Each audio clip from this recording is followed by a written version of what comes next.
Americans are now obese. We have a huge number of people who are overweight, and so many people are saying, what's the best way to lose weight? Well, that's a question that many Americans are struggling to get the answer. Our next guest says he found a surefire path to a wellness revolution. Vitamins, health food, exercise, fitness clubs. Despite this growing trend, only a small percentage of Americans really understand what it takes to stay healthy. In 1996, Paul Pilzer, a world-renowned economist, became interested in the field of health and made some significant discoveries of his own. He then wrote the book, The Wellness Revolution. 61% of our population is overweight.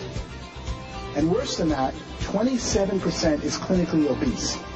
That's overweight at a point where you don't know where to turn. Through his scientific research, Paul found out what you need to know to move from sickness and obesity to vibrant well-being. Paul ZANE Pilzer is joining us to share some of his secrets of staying fit. It's in his new book called The Wellness Revolution. And there he is looking like Yul Brynner on the cover, just ready to start in The King and I. Paul, it's good to have you with us. It's great to be here. You are trained as an economist, an economic advisor on a couple of presidential administrations. What got you into wellness, fitness? Well, the same reason I became an economist. Growing up as a child of immigrants in the 1950s in Brooklyn, everyone wanted to know about economic issues. Although my education geared me towards science, I ended up going to Wharton and becoming a professor of economics because my family, my father, his uncles, that's what they wanted information about. They wanted to know how to make a living. 25 years later, as a very successful economist, I realized I'm now in the wrong field. What people mostly need in the United States, the number one problem today, is health, as evidenced by the fact that 61% is overweight and 27% of our population, that's 77 million Americans, are clinically obese. That's shocking, isn't it? It's even more shocking to look at the trends. 20 years ago, the numbers were less than half that. So in the last 2 decades, while we're all talking about health, and it's all you see when you turn on the television or watch an ad, the population of obese and overweight people has more than doubled. That set me on a research quest to say, why is this happening? What did you discover? What I discovered was it was really an economic problem, not a scientific or biology problem. All right. In effect, we have a $1 trillion food industry in the United States. We pay farmers $40 million to produce food, but $40 billion, but $960 billion is paid to packaged food companies and fast food companies. The food companies in America today are primarily owned by the tobacco companies, and they make addictive processed foods. They study every one of their existing customers and say, how can I get them to consume more?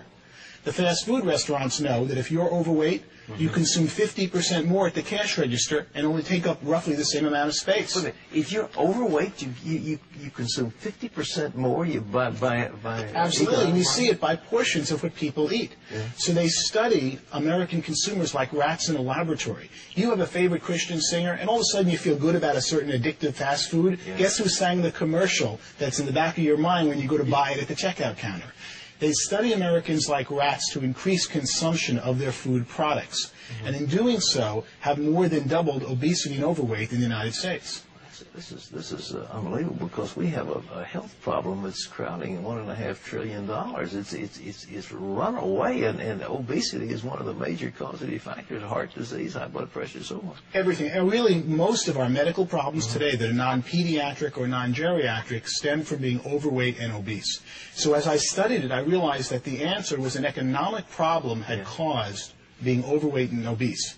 As I studied it, I saw America ready for a revolution, a wellness revolution, and that there was a new industry emerging called a wellness industry. We spend $1.5 trillion on medicine, which is really the sickness industry. That's right. It's not really health. It's about when you get sick, they treat the symptoms of your disease. We currently spend, and that's what amazed me the most, $200 billion on wellness, fitness clubs, healthy foods, vitamins and supplements. Most of that didn't exist. When I ran the numbers, I could see that the $200 billion wellness industry, which is primarily today upper-class baby boomers who are consuming them. First thing someone does when they make money is try to get healthy. Oh, yeah. And they get out of the diet and type of medical care most of us get, and they start getting healthier. And that this $200 billion I projected would grow to a $1 trillion wellness industry by 2010. Well, look, are we finding ourselves, on the one hand, we're gorging on trans fatty acids and greasy hamburgers and greasy fries and carcinogenic products. On the other hand, we're out puffing away on treadmills and lifting weights. I mean, are the same people doing these things, or is it a totally different class of people? It is really different people. And so many people who do get on the treadmills are not getting the right information. The problem is that the food industry controls, in effect, our television. Look at most commercials today for television shows are food companies. Sure. And they try to get their consumers to eat more and more of their existing foods.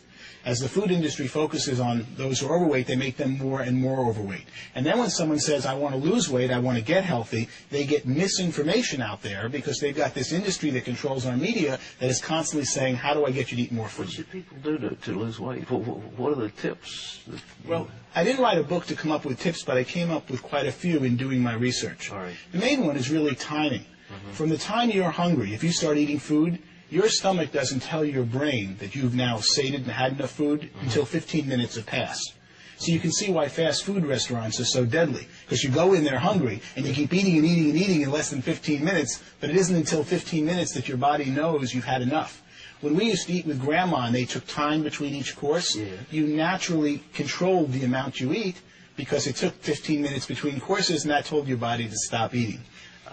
What supplements? People spending a lot of money on vitamin supplements. Is there anything that people should be looking for? The main thing they should be looking for is to see that their supplements are real. 1/3 of the supplements that you purchase today in the store are not in the bottle what says on the label, because supplements are an unregulated industry in this country. There are several companies that just buy supplements and rate them just for what's in the bottle, and most of the times what you're getting, or about half the times, you're not getting what's on the bottle. So you've got to find a brand that has in the bottle what's on the label.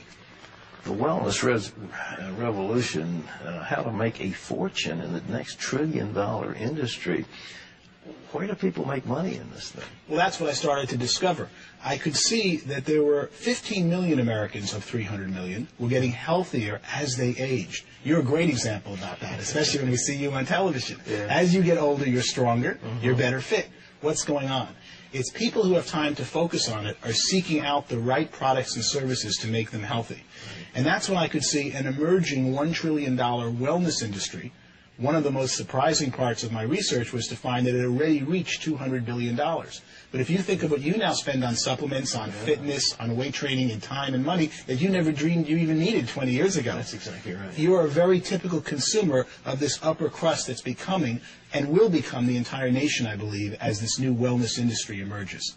Well, boy, I hope you're right. But so, ladies and gentlemen, how you could A, be well, and B, make some money at the same time. This book, The Wellness Revolution, where you can get it? It's by Wiley Press. Is it available in bookstores? Should be in every bookstore around the country. Paul, ZANE, Pilzer, thank you so much for being